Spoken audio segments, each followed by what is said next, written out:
We have the pleasure of being joined by Scott Brain, our Chief Executive Officer, John Manganero, our Chief Product Officer, Dion Schaffner, our Chief Diversity Officer and SVP of Social Impact, Michelle DiSabato, President and Founder of Community Impact Consultants, and Ben Miller, our SVP of Data Science and Analytics, who will be helping to facilitate the conversation this afternoon. So without further ado, Ben, I will go ahead and pass it to you. Thank you, Ashley, and welcome everyone. I'm glad you're able to join us today. It's going to be an exciting discussion. I want to kind of just set the table for everyone to understand that we are trying to have an open conversation dialogue about some of the predictions that we have for 2026. We are not scripting this, and it's going to be some back and forth. And I wanted to ground us in a little bit of truth that you might not know or not see before we get started. And that is that the C-suite that you're seeing here in front of you, and I'm not saying this to sort of help myself here, but I am saying it because those of you who don't know that I don't pay that kind of tribute. But I wanted to applaud the leadership at Bonterra that, from Scott all the way to down, but to John and to Dion for really shaping Bonterra's engagement with AI over the last several years. And the reason I want to ground us there is because the predictions that we have today are not just things we pulled out of the air. These predictions are coming from us rolling up our sleeves and getting into what it means to be sort of AI forward. And so we've been building inside and out, AI processes, governance procedures, policies, ethics, values, all of this to help ground us. And so we're building off of those expertise, having been in it, to share with you what we think is going to happen in 2026. And as with any prediction, as a data scientist, I can tell you, there's always going to be volatility, and none of us are going to hit the mark exactly onto the target, but hopefully we're fairly close with our predictions here. And so we're going to go through several different predictions. I'm just acting as a facilitator here. And then I also wanted to call out the expertise of Michelle DiSabato, who we asked to join us today, who has deep involvement into this space, and we welcome her opinion here. So you're really hearing from a panel of experts about not only the technology, but the state of corporate and foundational giving and funders, and how those things will intersect. So with that, I'm going to sort of jump into our different predictions and want to kick it off as well with the fact that we're kind of in 2026 meeting a lot of confluence of events all happening at once. We have AI, which has been, all the buzz, and now folks are, are in the chasm of despair. Some folks are, and they're saying, "Oh, this bubble's going to burst." And then there's others saying, "Wait a minute, we're way ahead. We've been able to really unlock AI's potential in the future and really pushing the technology forward." And I believe most of us on the call can recognize that we've experienced AI in a lot of different ways.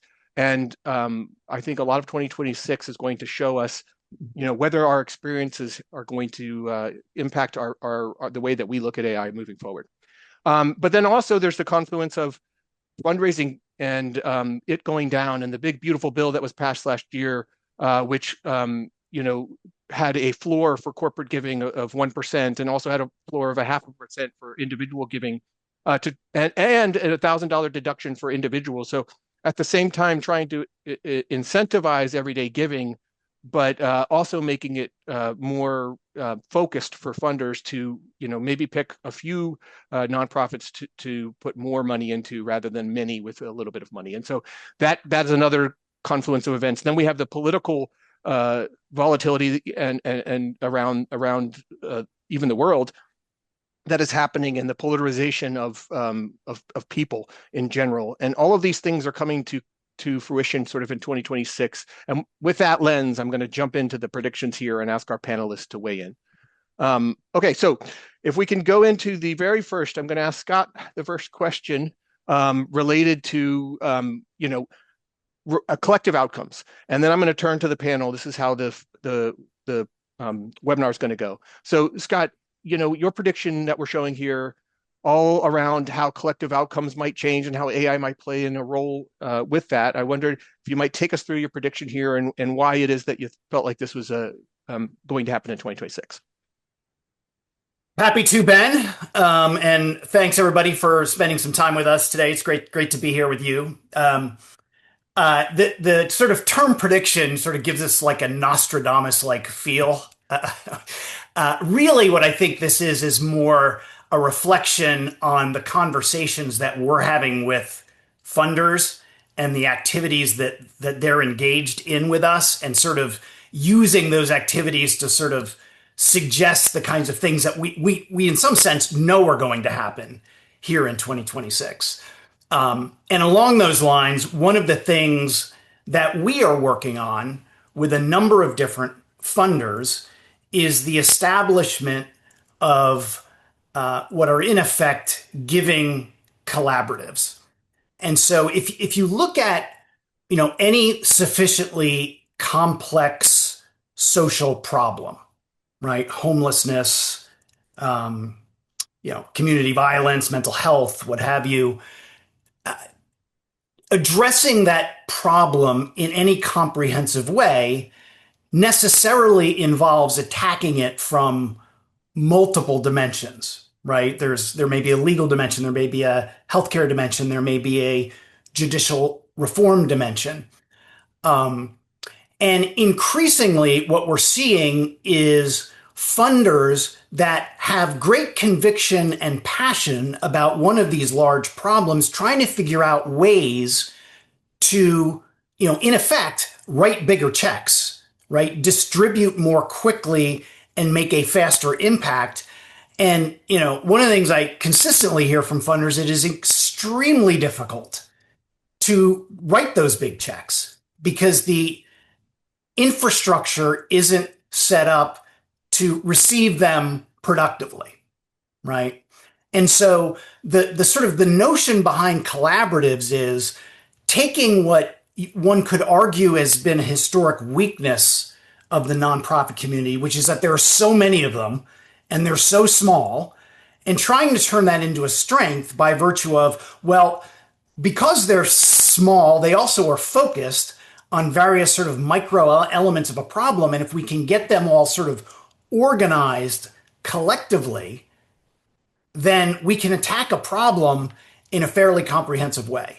And we, as I said, we, Bonterra, are working on a number of these collaboratives with one or more large funders, and in some cases, dozens or even hundreds of nonprofits, government organizations that are working together to go attack a problem. And sort of the unlock to make this happen is technology that can pull activity and data from each of these different organizations that are participating in this problem, so that all of those organizations have the same view of what's going on and can coordinate appropriately, so that we attack the problem from all those different dimensions that we're seeing. And so, I think a decade ago there were sort of these nirvana views about how we would be able to create these broad-based metrics that would enable all nonprofits to work together. This is a smaller version of that, where it's a few large funders and hundreds of large organizations centered on a specific cause in a series of geographic regions that are agreeing to operate across a set of metrics, use a set of technologies, and you're going to see, I think, a number of these launch over the course of 2026. And if they work, what they should enable is a degree of kind of funding level into these problems that heretofore hasn't really been possible.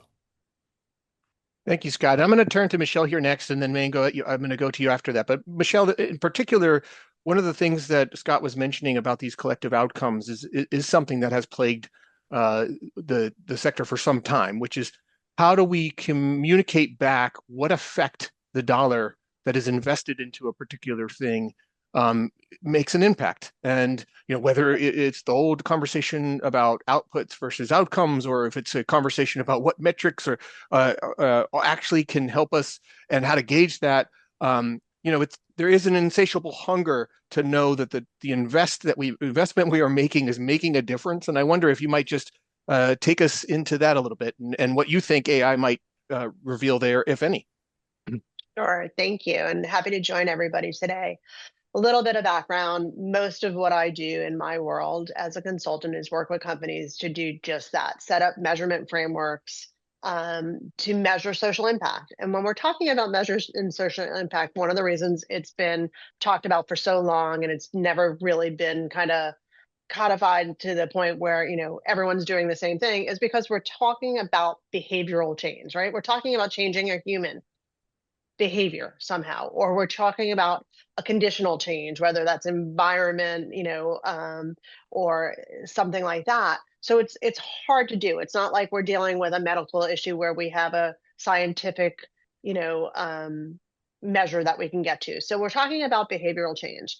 And for me, the important part there is we're talking about um, taking somebody from a awareness of an issue through changing their lives for the better. So how do we get there? And for me, the important part is, to Scott's point, is how do we get people taking them along a whole chain of project related works. So using domestic violence as an example, somebody may be calling to get themselves out of a situation to get into a shelter, but they may need a legal order of protection. They may need some financial counseling, career counseling, all these other services that the shelter is not going to provide, but they have the connection. So how do we bring the collaboratives together in the nonprofit space even, and then also in the funder space? And for me, where I think AI can come in is really looking at what these programs are doing and starting to develop what those behavior changes are.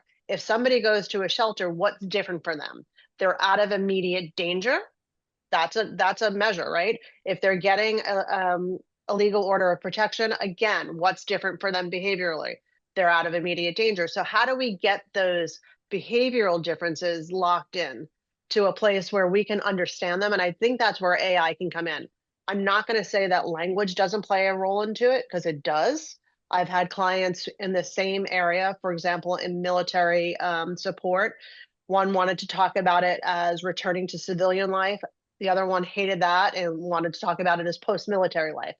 Same intent, but the language is different. So I think, as we're looking at these data sets, if we're having both funders and nonprofits come together, we can use AI to come up with, hey, the behavior changes, taking them to getting them into a out of immediate danger, and then we can put the language that is a descriptor for the funder or the nonprofit around that. So I think AI can help us get to that as we're getting the data sets, if that makes sense. Oh, it makes total sense. I leverage large language model AI to help me interpret others' words because it's really good at that. So it's one of the strengths of a large language model. I will take a little bit of offense as an actuary science undergrad that you can't measure everything, because I feel like we can, but I will leave that alone, and we can move on. So Mango, but measurement, we're going to be teeing up the next prediction as well, but measurement and how it plays and how AI plays into this role. In fact, maybe we just roll to the next prediction. It's a good segue. Yep. So yeah, so would you take us through your prediction related to real-time dashboards and quarterly reporting and jump into it? Yeah, I'll tie this one directly to the last one that Scott and Michelle touched on as well. So for those joining, I've been with the company since day one. I've been in the technology space and social good for a little over 8 years. In my first 4 years, we're working on the case management side with programs and organizations that are directly, working with individuals and families, providing services. And so one of the exercises we would do when I would hop around to different cities and have some of those folks together is I would have them draw 2 circles on a whiteboard. If you're familiar with a Venn diagram, it's circles that would overlap at some point. And I would ask them to draw 1 circle for all the data they collect inside of their software tools to run their organization, deliver their mission, help these individuals achieve goals. And then the second circle was all the data that their funders were requiring them to give them. Less than half the time, the circles touched. When they did touch, the overlap was not a lot. Let's say less than 20%. And it showed a disconnect that we've heard funders from corporates, foundations, even government entities that we work with that provide funding acknowledge that the requirements for data they're asking for and the requirements and the data that these organizations that are delivering services feel are necessary, there is a disconnect and there's a gap. And so the previous goal or prediction that Scott and Michelle were touching on was really interesting. As we hear from both private and public sector funders, they want to be able to not just acknowledge and understand the impact, but ideally reward it. And so the organizations that can tie the data to prove and quantify we are making a difference in our community, we're helping these organizations, we're helping these participants achieve a goal, even in an advocacy standpoint, we're helping, bring acknowledgement and focus to a cause or something that's dear to us. Quantifying that is going to be so critical, not just to show that you're delivering your mission, but candidly, AI is also making the connection between funders and social good organizations more competitive. These tools are allowing organizations to quickly apply for a grant. I'm sure many of the people on the call are getting inundated with far more grant applications than they have in the past because these tools can help nonprofits do that faster. The key is sorting through the noise and getting to the signal, to use a statistics term that Ben can hold me accountable for, right? As you have more grant applications coming in from these nonprofit organizations, as a funder, how do you sort, prioritize, and ultimately decide who to fund? We talk to funders all the time that are asking, we would love to diversify the organizations we've traditionally funded. We continue to go back to people because we do have an established relationship. We do trust them, in essence, to be able to take this money and deliver good. However, we are keenly aware there are tens of thousands of organizations that could potentially be a good fit for us. How do we expand our network and understand who we can fund additionally if we want to expand our reach?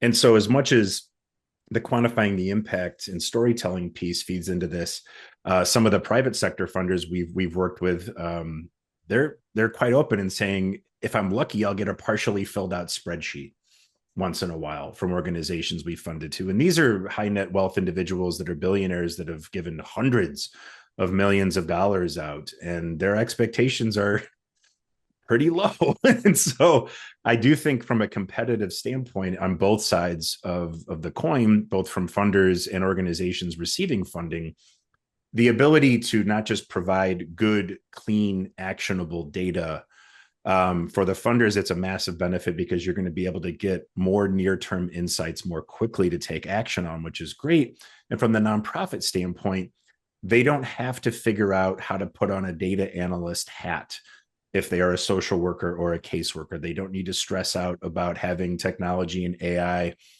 begin to, to Michelle's point, change a behavior. Ideally, it should allow them more time to do what they're good at, which is helping individuals and families. It's for delivering their missions. And software and AI can provide relief for them having to spend 3 or 4 days a month putting together funder reports that are woefully incomplete often, giving them more time to help people and providing better, cleaner dashboard data directly to funders so y'all can understand what the impact is, be able to tell your story and be able to understand how your funding is working. So it's really mutually beneficial.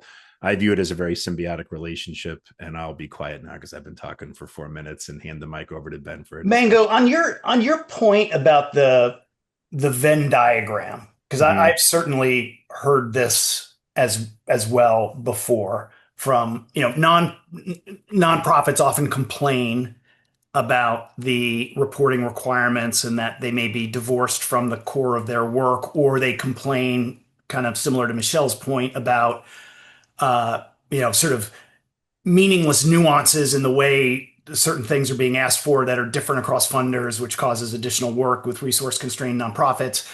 How much of this do you believe is sort of a fundamental disconnect in the funder versus nonprofit view of the metrics that matter versus how much of it is just, kind of enabling nonprofits with the appropriate data infrastructure and information infrastructure and technology to provide the right reporting outcomes? My answer is very much on the latter today. I think 4 years ago, I would have had the opposite answer. And so, to more directly to Scott's point, when we would talk to funders, I'll put the government aside for a second because that's a different animal altogether. But for private organizations that were looking for data, we would have conversations, as Bonterra was kind of in between both entities, a funder and a receiver. Why are you asking for all this data? Is it specifically to measure outputs, or are you trying to get to outcomes? And so 4 years ago, it was outputs. It was as much demographic data on the participants you're helping as possible. It was geographic disbursements. It was a whole bunch of things. But when I personally would press a funder as to why, it was tough to get back to a specific example other than the data is interesting or it would be nice to know. But more often than not now, back to the previous prediction, I think more funders are becoming savvy to, I really want the nonprofit to take a stronger point and opinion to manage up to the funders. Here's the data we're tracking. Here's why we think is critical. And here are the outcomes we're trying to deliver, as opposed to simply showcasing a bunch of outputs. So feeding 100,000 people in Chicago is amazing. Are we moving the needle on food insecurity? Those are two very different questions, right? And so I'll hand it over to Michelle. I can see her nodding nodding along, which is great for me. I'll go on mute. So, at the end of the day, what a measurement framework does at a nonprofit is it becomes their business management strategy. We want to know the activities that are being done within a program and the resulting behavioral change or conditional change as of that. And unfortunately, from my experience, a lot of nonprofits don't think that way because they're so focused on doing what's right and helping the people move along and get. So what this focus from corporations and funders to outcomes has been is, okay, tell us all the activities you're doing. Now, tell us what's different as a result of those. What is the behavioral outcome from that? And by going there, I think that's where the data becomes interesting. And I think, for this prediction, I love it for behavioral, for case management. What I would challenge Bonterra and the team here on that is, how do you think about it for bigger systemic changes? For stuff that is not, dealing with case management. We're trying to, change big environmental conditions, and it's going to take a long time. We're going to try to put a policy in. How does reporting look there, and how can AI help with that? I think this is great for case management, but the challenge is now going beyond what is behavioral individual case management to doing other types of funding. Would be very interesting to see how AI can support that. Oh, yeah. That's super interesting. And now we bring our friends from the government back in, of course, on instances like that. So moving the goalpost is usually a bad idea. As Ben can attest, if you keep changing what you're measuring, it's hard to have clean longitudinal data. This stuff, as everybody knows, is not going to be a snap finger overnight change for solving really massive problems like Michelle is referencing here. And so get started now, get that data clean and organized. You want to be able to have people, like I said, focus their time and energy on what they're best at. I do think AI can really be helpful there, and just taking a lot of the manual effort and tracking off of both sides. Or I guess if you start to bring in more and more organizations worldwide, you're having a multi-sided group of people that are trying to contribute data cleanly and easily into a central repository. That's going to be even more critical, right? And so, yeah, go ahead, Scott. One of the other things that we're seeing on the corporate side with CSR programs, and Michelle, I'd be interested because I know you talk to a lot of corporates along these lines, is sort of related in that it seems there's an increasing attention to better connect individual sort of grant-making programs and employee giving and volunteerism programs and align them all together into a sort of bigger strategic program. Right. So similar to what we were talking about with collaboratives, I'm going to go tackle, domestic violence in Charlotte, and I'm going to architect my grant making and my employee giving and volunteerism programs to sort of align with that collectively. And then that becomes sort of a bigger rallying cry for the organization. And then as a part of that, back to metrics, pulling similar impact metrics across the grants and what's happening and the employee engagement activities and what's happening there, and being able to roll all that up and see the impact of the program in totality. I'm curious what you're seeing along those lines. Sure. So when I started in this work 30 years ago, hate to say that out loud, but it was, we were viewed as, oh, they're the nice to have, they're going to galas and parties.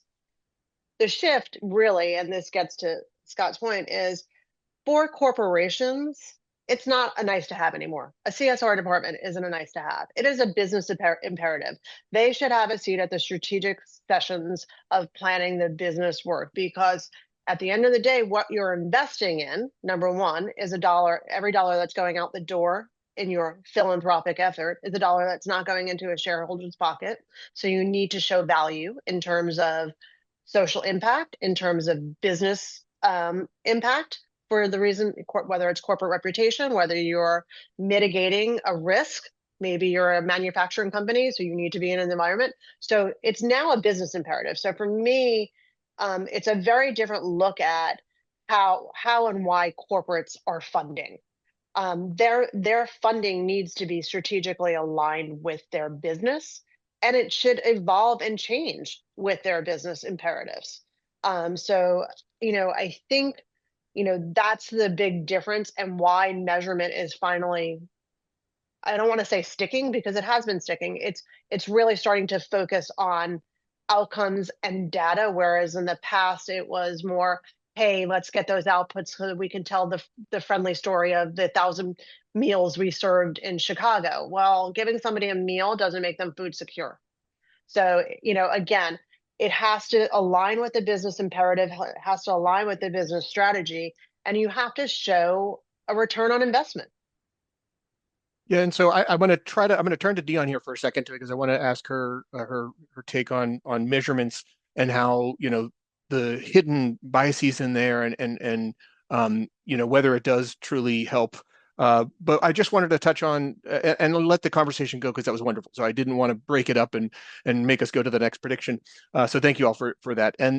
But I did want to touch on something Michelle said, which was the how AI can help. And I think this is going back to rolling up your sleeves. Like I really do think if you haven't, it can empower you in such a way so that sticky problems that are really difficult to sort of quantify, going back to the actuarial science, you can actually go in there, dig it up, and formulate something, and not have perfect be the enemy of good. And I think that's that is okay as well. And I think more and more people and AI will help facilitate more and more folks to get to good rather than perfect. But Dion, did I give you enough time to think through the question I had for you?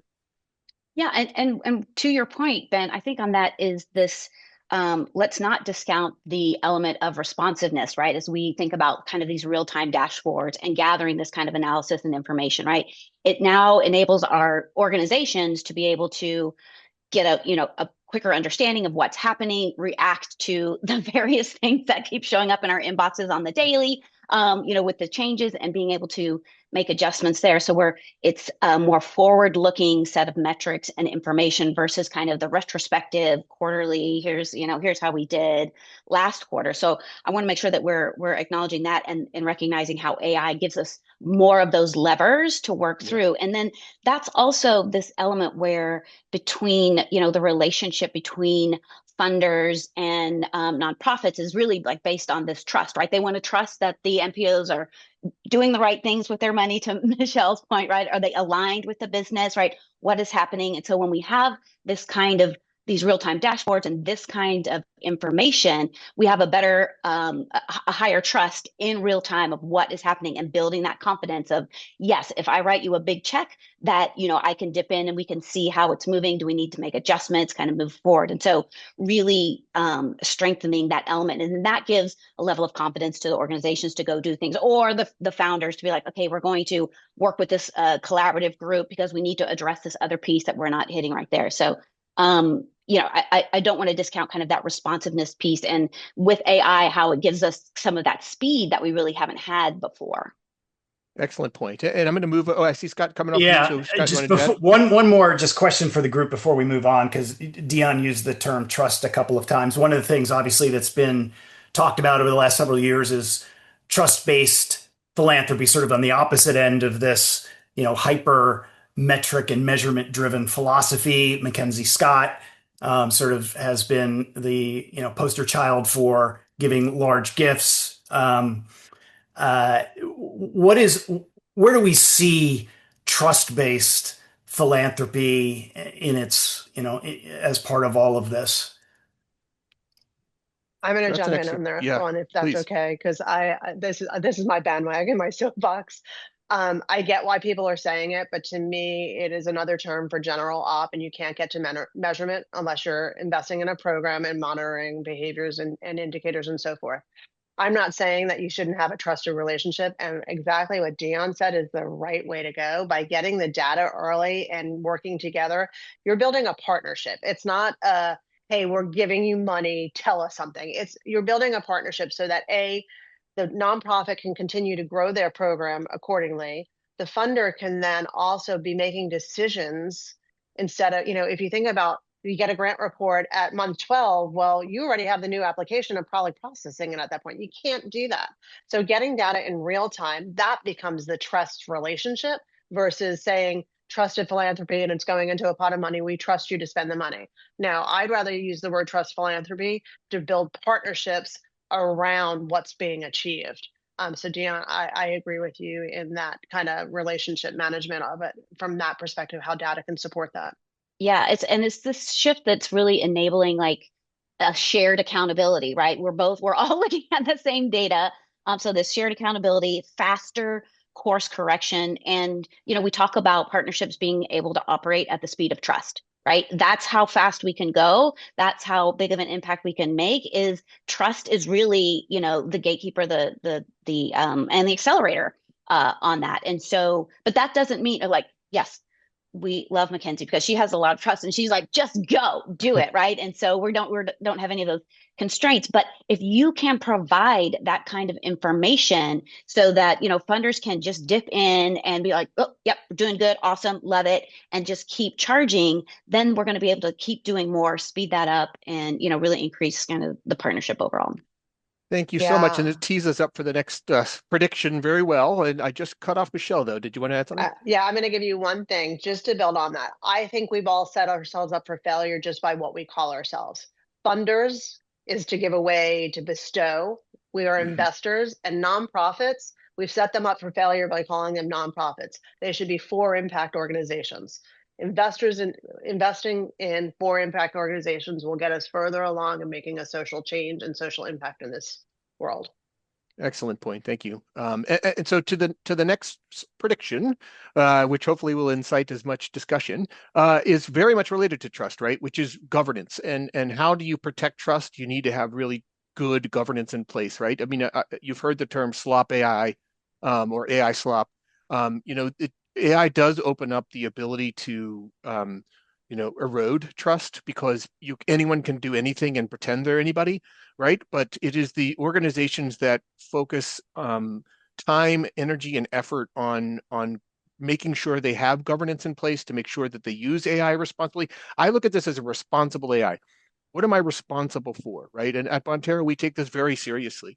We have an AI working committee. We have an AI executive committee. We review use cases. We just, have to have special authorization approval on sensitive use cases, and nonprofits also have a jump in this as well. Fundraising AI has been around for almost 2 or 3 years. I sit on the board of that, and so they're trying to get their governance in place, and corporations and funders alike are also building out. But if you don't have a structure, and it can evolve, and it will evolve, right? I mean, AI is moving at such a fast pace that you can't just set a governance back in 2021 or 2022 and call it a day. It changes almost monthly now, or daily.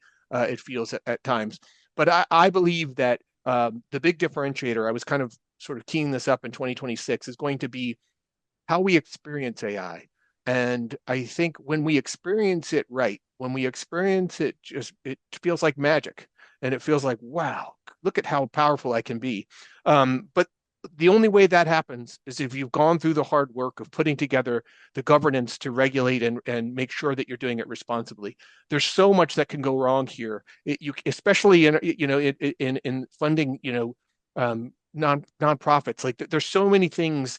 A lot of our corporate partners also are in the heavy regulated businesses like financial institutions or health and hospitals, and they have to face even stricter regulations, and the governance there has already been in place for some time, but we haven't even caught up to AI yet, right? The legislation has not caught up to AI yet, and so this is an area where I think you'll find winners and losers in 2026. Those that have done it right, have been responsible with AI, and this one was my prediction. So I'm going to now kick it off to the group here and ask what feedback they might have. And I see Dion's mic's off, so I'm going to start with you, Dion. What thoughts do you have here? Yeah, it's, one of the key pieces of that is we talk about governance, because sometimes we mention that word and everyone's like, red tape and all this extra documentation. And it's just, we have to be really good about using governance in a way that we're going to scale trust, but without slowing down innovation, right? So what are kind of the guardrails and processes and systems we can put in place that are going to enable our folks to, because look, we are all still in the figure it out stage. We're trying things with AI. We need to make room and time for our folks to understand what it is. How does that work in my particular area? How is it going to function in the communities that we're working in? And what do I need to do? That we're still figuring that out. So we have to leave space for that. So it's not about perfection, right? This governance isn't about perfection, but it's more about predictability. Do we have clear data practices? Do we have transparency in how the data is being used or where it's going, or what the agentic AI system is doing as it's processing it? Where is the human accountability in this process, right? So it's kind of putting those structure pieces in together as we flow through it in our learning, developing example era that we are in AI. And so we need to balance both of those things, because we don't want to make it so restricted where we can't innovate, we can't execute, we can't try and sample, but we need to put in those guidelines. So we are making sure that we're being ethical. We are understanding if we're allowing bias to continue, or entering bias, heaven forbid. So we have to make sure that we are having those kind of guardrails. It's like if you're going bowling and you put up the cute little bumpers, right, to make sure you have some wiggle room to get down there, and you may not get a strike every time, but we're keeping you in the safe lanes, right, to go down there and make some action happen. So I think there is that balance there, and that we that funders should make sure that they request that from the nonprofits that they're funding as well. And so this is the kind of that place where the whole network, the ecosphere, holds one another accountable for all of us moving forward ethically and responsibly in AI. Thank you. And I'll repeat it again. Fundraising.ai is a place you can send your nonprofits that you're funding to get the resources they need to put a proper governance in place. It's a free resource, and so fundraising.ai is a great place to go. And I want to tee Scott up, because I was going to turn to you and say, there is this balance between speed, innovation, and responsibility and governance. And I feel like you did put a challenge out to us at Bonterra to say, hey, look, we need to be, pushing the envelope, but you also did not say remove governance and supported the governance in place. And we also were able to stand up these governance committees. And I wondered, as you navigated that, how that felt, and what your views are on the balance between speed and governance. Yeah, it's interesting, because I think for nonprofits in particular, with the use of AI, sort of three things that are a little in conflict come to mind. One is, I actually believe that the impact of AI in the nonprofit world could be as significant as in any vertical market, principally because of the degree of resource constraint that nonprofits are dealing with, and the extent to which AI can amplify capacity, whether that's fundraising capacity, whether that's service delivery capacity, right? Just dramatically improve their ability to do their work. At the same time, there is nothing more human than giving and engaging in these social causes, and no currency in that is more important than trust. And so you can't undermine the human part of this, and you can't undermine the trust as you're pushing forward with this technology. So I think it's, look, we don't have the answer to any of this, but I think it's you have to put some guardrails in place, right? You have to create transparency, but you can't be afraid to innovate, right? You have Yes. to be willing to move forward and there's no reward without risk. You have to be willing to take some risks, and they just have to be thoughtful, measured risks that you're able to quantify. But that's the way we're going to move the world forward with this. Thank you. And Mango, I'm going to turn to you because there's two things I'd like you to comment on. And one is like, I actually believe the governance that we put in place allowed us to scale much faster. And Oh yeah. we've seen that proliferation over the last, 2-3 quarters of just, okay, now we've got it all in place. And now boom, boom, we're able to hit the ground running. But also coming out of the case management space as well, like how sensitive that data can be and how hard Yeah. it is to tackle. But the evolution of AI has gotten to a place where it's like, wait a minute, initially I was like, no, there's never going to be a time where we could, but it's starting to feel like actually we can start to crack some code here, and we can start to make some headway because of the advancement of the technology. But I wonder if you had thoughts on those two things. Yeah, I'd say when we launched our Bonterra Q AI capabilities on the fundraising side of the house, it was months of work from Ben's team on the data side, product and engineering. But the very first webinar we did was Ben, myself, and Dan Seals, our Chief Information Security Officer, talking about our ethical approach to AI, our governance structure, and our security standards. It was not all of the fancy bells and whistles. It was not a marketing pitch on all the amazing skills it could do. The very first webinar we did was how we are putting the ethics and safety standards of our clients' data first before we talk about any other benefits. And that is very much on purpose. I'm of the mindset that trust is earned, not given. And with people who have experience like Michelle, who's spent decades in this industry, Ben, who's got me trumped a little bit, but also just balancing, to Scott's point and Ben's point, push the envelope to succeed. But let's not do something dumb, to put it bluntly. And there have been examples this year of other technology companies in this space that missed or skimmed over the nuance of nonprofit organizations, of funders, of government entities, and they really stepped in it. And everybody involved in this industry was quick to point it out. And so as much as I love to focus on the best possible outcomes in the ceiling versus the floor, so to speak, we can't disregard or put on the back burner the importance of governance. To Dion's point, yes, it is red tape. Yes, there is an inverse relationship between how many locks you put on your door and how easy it is to get in and out of your house. And so security and governance can slow things down. It can maybe even be frustrating for people like Scott and I who want to move at breakneck speed, but we're not going to do something at the expense of trust, at the expense of ethics. And this is where governance is more than just a process and structure. It's rooted in our culture. And I will point to the webinar that anybody can watch on our website. It is public. Ben and I and Dan, our Chief Information Security Officer, are on record talking about our standards, and all of our compliance standards that our software goes through are public on our website. It is very much on purpose. That's great. I'm going to transition, but I can't skip the opportunity to say one of the only like 5 quotes I ever know, but you heard me say this before, which is Thomas Jefferson said, which is that those who give up security for freedom will get and deserve neither, right? It's a similar type of thing, right? So if you don't set up your responsible AI, then you will not succeed in whatever innovations you set. So with that, I'm going to change to the next prediction from Dion, and I'm going to ask you to take us through that prediction, which is listed here, scrutinizing AI management before making funding decisions. And there's a lot more nuance there, and I wonder if you could take us through that.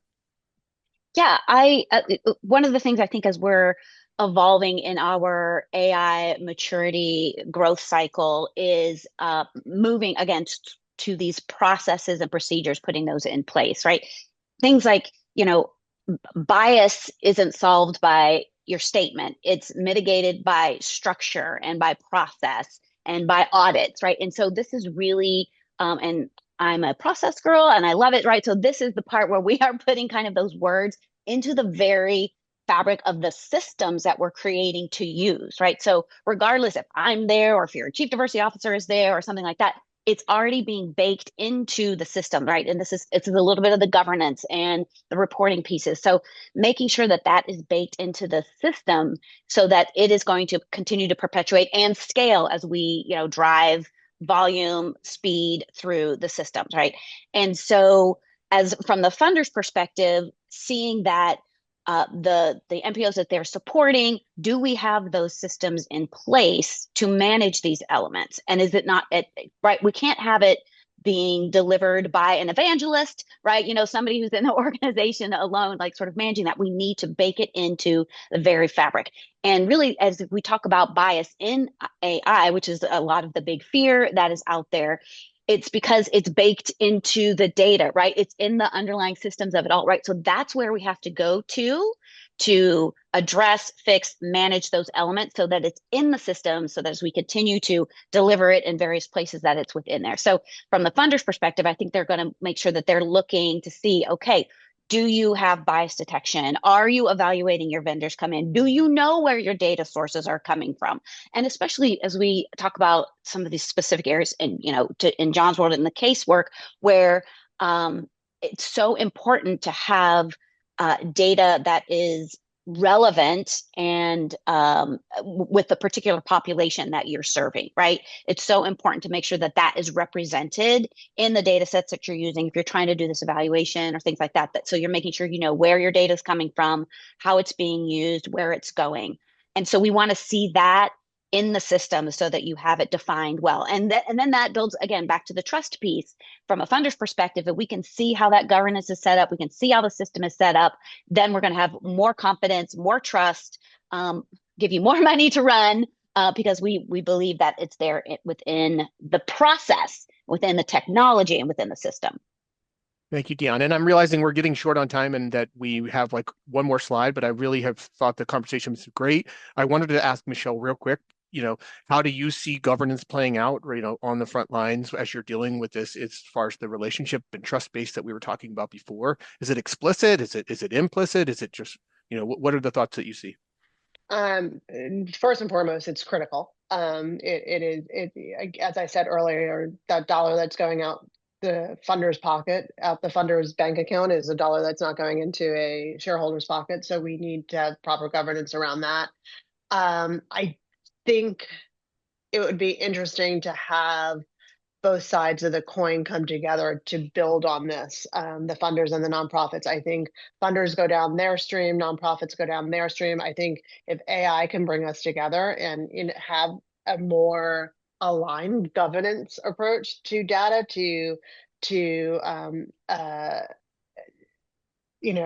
standards. Yeah, thank you. Couldn't think of the word. I think that would be critical. It's everyone. What I will say is every time I work with a client, I try to impress upon them that they're not a snowflake, that everyone else is facing this. So how do we build on everything that everyone else is doing? So if AI can bring them together, both sides of the coin, I think that would be interesting from a governance perspective to see how they deal with data on both sides. Oh, I really like that. Collective governance, collective outcomes, collective governance. How about it? All right, let's move on to the next slide and see if we can't turn to these last three questions. I'm going to ask the panel to kind of go quickly because we want some time for Q&A. Maybe we can give ourselves 5 minutes and then we'll have 5 minutes of Q&A. So the first one here, what new funder norms will define 2026? That was teed up, Scott, for you. Do you have thoughts on that one? I think, what I'm seeing is funders getting more strategic and on the corporate side, aligning giving and volunteerism and engagement strategies with business outcomes, right? And so these things are becoming increasingly connected. I tell you what I don't see is, there's obviously concern with some of the political changes that was going to change CSR programs in some sort of material way. And while it may have changed some of the language and some of the marketing, I don't really see it changing the underlying conviction. But in fact, with this point about the strategic alignment, in some ways it's the opposite, right? It's becoming more connected to what the business is trying to achieve and more embedded in the brand. Um, so these putting these different programs together, making them more strategic, measurement's a big part of that. Aligning that with business strategies, that seems increasingly a part of what we're seeing in a lot of the CSR programs with customers. Thank you, Scott. I think it, relates to some of the conversations, with Michelle I've had about really, where corporations have come, now having a seat at the table, whereas before, not corporation, but funders as well in general, but, having a seat at the table and that shared strategic alignment, I definitely think agreed. I want to turn to Dion for the next one, which is how can funders encourage ethical innovation without creating barriers? Yeah, and I think that there's two pieces. One is that, it's not just irresponsible AI that we're, worried about, but it's also this, fear-driven stagnation. We see it across all kinds of organizations, right? The ability to enable the organization as a whole to embrace and use AI. So I think funders can play a critical role in that by requiring transparency, not necessarily technical sophistication, and sort of asking how AI is used, right? And then funding experimentation and learning, right? Not just the outcomes. We have to grow in this. We have to have the space to grow in this. Most nonprofits don't need a 40-page, AI policy. They need clear disclosure norms, human in the loop analysis, and some guidance, on bias awareness to try this. It should be a capacity building opportunity, not a gatekeeping mechanism. So I think in order to not slow it down, we want to steer it with intention, right? So, equity and trust are really built in from the start. Excellent. It's sort of that same concept of sort of building it in and therefore it can scale a lot faster, right? Yeah. So, Mango, with the next one is going to be for you, which is what role should funders play in AI literacy and data transparency? I'd say at the highest level, even tacking on to Dion's point a minute ago, we're starting to see some flexibility from corporate customers in particular, where oftentimes this part of the organization is giving a blanket statement like AI is not going to happen inside of our company, or there's a downside risk that we're not willing to take, and we're starting to see organizations reach back to us and say, well, it's not entirely a blanket statement anymore. There are use cases where we should be using AI, and hey, Bonterra, can you help come in and talk to us about what you all are thinking about in terms of AI to see if we can, preach to the value, preach to the upside, while also addressing some of the governance pieces I talked about earlier. So Ben and I join those calls. Even Dan Seals, our chief information security officer, joins those calls. It's getting comfortable with understanding that, in my opinion, Scott and I talk about this a lot. This ship has sailed. This is going to become a stronger and stronger part of our lives day to day. And so, in terms of AI literacy and transparency, be transparent internally around what types of data we're putting through AI, what a reasonable risk tolerance is, back to the governance piece, and create internal content for your team just to be able to say, this is what we're doing, this is not what we're doing. And when you read some of the outputs of this, understand the benefit of what the funder side of this relationship gains, and just be able to check the box and say, look, we're not putting any sensitive data to your own principles and standards through this little black box.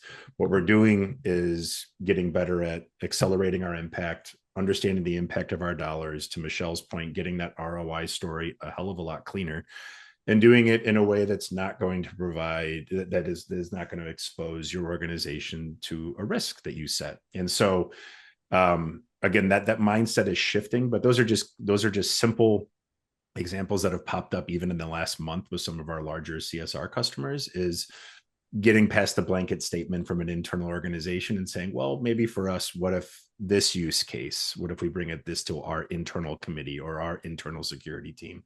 Can we get a little bit of a green light just to test this out? And so get your toes in the water, start with something simple, and publish clear, transparent content internally so people know what you're talking about.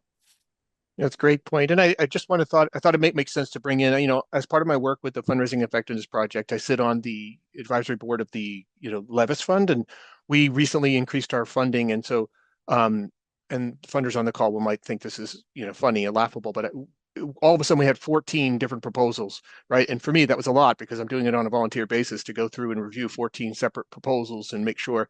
And I had to use one of our POC concept, to help me.